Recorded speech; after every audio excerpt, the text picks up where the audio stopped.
ছাত্রদের সম্ভাব্য নতুন রাজনৈতিক দল জামায়াত ইসলামের সুরে বিএনপির বিরুদ্ধে ন্যারেটিভ নির্মাণ করছে। চমৎকার, ধন্যবাদ জানাই আমরা। রাজনীতির এটা একটা হিসাব, যেমন এখন কম্পিটিটিভ রাজনীতি চলছে। এখন একে অপরের বিরুদ্ধে বয়ান তৈরি করতে হবে, কিন্তু জনগণ কিন্তু তাত্ত্বিক বয়ান খায় না। আপনি বলবেন যে বিএনপি হচ্ছে new liberal political party, new liberal centrist political party. এখন কি নিউ লিবারালিজম, কোনটা লিবারালিজম, আর কোনটা সেন্ট্রিস্ট, কোনটা সেন্টার রাইট, সেন্টার লেফট, এগুলো কি জনগণ বুঝবে? বুঝবে না। আপনি বলবেন যে Jamaat Islami rightist political party, মধ্যমপন্থী নয়, এগুলো জনগণ বুঝবে? বুঝবে না। ছাত্ররা তারা সেন্টার রাইট রাজনীতি করবে ধরে নিলাম, এগুলো জনগণ কিছু বুঝবে? এগুলো কেউ কিছু বুঝে না। আওয়ামী লীগ ফ্রি মার্কেট ইকোনমিতে বিশ্বাস করে, ফ্রি মার্কেট ইকোনমিতে শিফট করেছে। একসময় তারা সোশ্যালিজমের যে ইকোনমিক সিস্টেম, এগুলোর প্রতি তাদের আগ্রহ ছিল। সেখান থেকে আফটার 1991 তারা ফ্রি মার্কেট ইকোনমি, লেইসেস ফেয়ার, এগুলোতে এন্টার করেছে। জনগণ এইসব থিওরি কিছু বুঝে? এগুলো বুঝে। ঠিক তদ্রুপ যে 31 দফা, ওইসব হাবিজাবি জনগণ বোঝে না। কারো বিরুদ্ধে ন্যারেটিভ নির্মাণের জন্য জনগণের হাতের কাছে চাক্ষুষ ফ্যাক্ট লাগে। বিএনপি ক্ষেত্রে এটা ঘটেছে। বিএনপি কি, বিএনপির ফিলোসফি কি, দর্শন কি, এইসব তাত্ত্বিক আলোচনা কেউ বুঝবে না। সহজ ন্যারেটিভ বিএনপির বিরুদ্ধে। এখন বিএনপি চাঁদাবাজি করছে, জনগণ চোখের সামনে দেখছে, শেষ ঘটনা এখানেই। অতএব বিএনপির বিরুদ্ধে এই মুহূর্তে বিএনপির বিরোধী শক্তি যারা, তাদের প্রধান রাজনৈতিক বয়ান বিএনপি চাঁদাবাজি করছে। এতে বিএনপির নাম বলা লাগে না। সাপোজ লোকাল স্যাসরা নেতাদের কথা বাদ দিলাম, বিএনপির 3 জন কেন্দ্রীয় নেতা কোনো একটা রেস্টুরেন্টে বসে কফি খাচ্ছে, আমি উদাহরণ দিলাম ইমাজিনারি। আপনি দূর থেকে বলবেন যে চাঁদাবাজ, দেখবেন লাফ দিয়ে উঠছে। মানে ওখানে বিএনপির 3 জন নেতা, চাঁদাবাজ বলবেন আপনি অন্যদিকে ফিরে, দেখবেন তারা লাফ দিয়ে উঠছে। এর মানে বিএনপি চাঁদাবাজ, একথা বলতে হয় না। চাঁদাবাজ বললেই জনগণ বুঝে যায়, বিএনপি বোঝে ওটা আমাদেরকে বলছে। প্রমাণ, মিজানুর রহমান আজহারী বলছে যে আরেক দল খাওয়ার জন্য রেডি।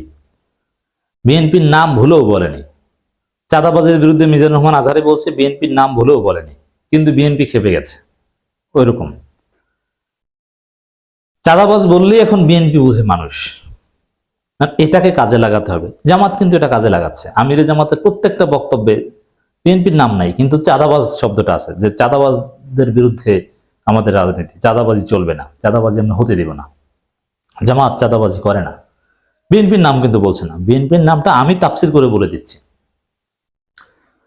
এটা হচ্ছে জামাতের রাজনীতি।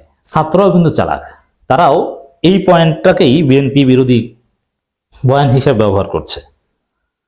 বিএনপির নাম বলা লাগে না, কত সুন্দর একটা সুযোগ দেখেন বিএনপির বিরুদ্ধে বয়ান তৈরি করতে, যে বিএনপির নাম বলা লাগে না, কিন্তু চাঁদাবাজ বললেই হয়ে যায়। বিএনপি নিজেরাই এই সুযোগটা তৈরি করে দিয়েছে। চাঁদাবাজ আর বিএনপি এটা এখন এক সিনোনিমাস হয়ে গিয়েছে। যেমন ফেসিস্ট বললে আওয়ামী লীগ, একথা বলা দরকার হয় না। ফেসিস্ট বলতে আওয়ামী লীগ কি বোঝায় বাংলাদেশে, ঠিক তদ্রুপ চাঁদাবাজ বলতে বিএনপি কি বোঝায়। চাঁদাবাজি সিন্ডিকেট আগে ছিল, এখনো আছে সার্জিস আলম,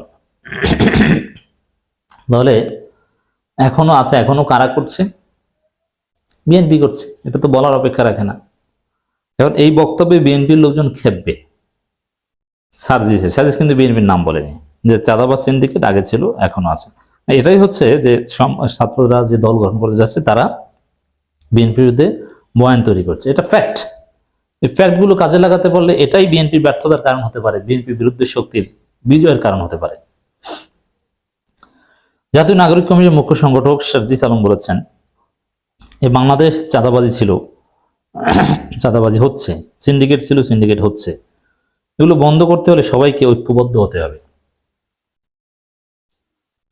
সার্জিস আলম বলেন, সোনারগাঁওয়ের শিল্প নগরীর বিভিন্ন জায়গায় দখলদারিত্ব যা ছিল তাই আছে। এখন যা ছিল, আওয়ামী লীগ তো নাই, তাই আছে। কারা করছে? বিএনপি করছে। এটা বুঝতে কি পলিটিক্যাল সায়েন্টিস্ট হওয়া দরকার? নেভার।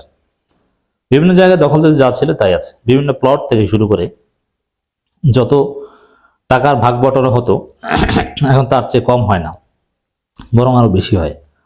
মনে রাখতে হবে, অভ্যুত্থানের লড়াইয়ে 5-6 জুনে আমরা 500 জন রাজপথে ছিলাম না, কিন্তু 5 আগস্ট আমরা 5 কোটি মানুষ পুরো বাংলাদেশের রাজপথে নেমেছিল।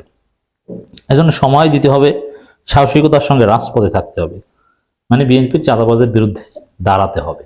এটাই হচ্ছে সার্জিসের আহ্বান। তিনি বলেন, আমাদের রাজনৈতিক দল ফেব্রুয়ারি মাসে আসছে, আমাদের অনেক আশা আকাঙ্ক্ষা রয়েছে। বিগত 16 বছর যে চর্চাগুলো ছিল, আমরা এখন আবার সে চর্চাগুলো নতুন করে দেখতে পাচ্ছি। স্পষ্ট কথা, যারা এসব চর্চাগুলো করে এসছে এদের রক্তে সেই চর্চা একদম মিশে গেছে। সেই চর্চা থেকে বের হয়ে আসতে নেতৃত্ব দিতে হবে যারা অভ্যুত্থান নেতৃত্ব দিয়েছিল। সাজিদ আলম বলেন, আমাদের লড়াই, খুনি হাসিনা দেশ ছেড়ে পালিয়েছেন আমাদের লড়াইয়ে। খুনি হাসিনা নিজে বাঁচার জন্য এবং পরিবারকে বাঁচানোর জন্য পারলেও তার নেতাকর্মীদের নিয়ে যাননি। এক কথায় খুনি হাসিনা তার দলীয় আওয়ামী লীগ, ছাত্রলীগ, যুবলীগকে টিস্যুর মতো ব্যবহার করছেন, রাইট? আর এখন এই মূর্খ পান্ডাগুলো এখনো হাসিনার কথায় লাফায়। ওদের কপালে যে কি আছে, এক বুলডোজার দিয়ে তো মোটামুটি একটু ইঙ্গিত পেয়েছেন, সামনে আরো দেখবেন। তিনি বলেন, এখন অনেক রাজনীতি করছেন বিভিন্ন রাজনৈতিক প্ল্যাটফর্মের ব্যানারে। এখন চেনার সময় হয়েছে, বিগত 15-16 বছরে কোন নেতাকে কাছে পেয়েছেন এবং কোন নেতাকে আত্মগোপনে কিংবা দেশের বাইরে থেকে বিভিন্ন সময় সুবিধা আদায় করছেন, এটা বিএনপিকে ইঙ্গিত করে বলেছেন। 16 বছরে খুঁজে পাওয়া যায়নি, এখন এসে সবকিছু দখল করছে।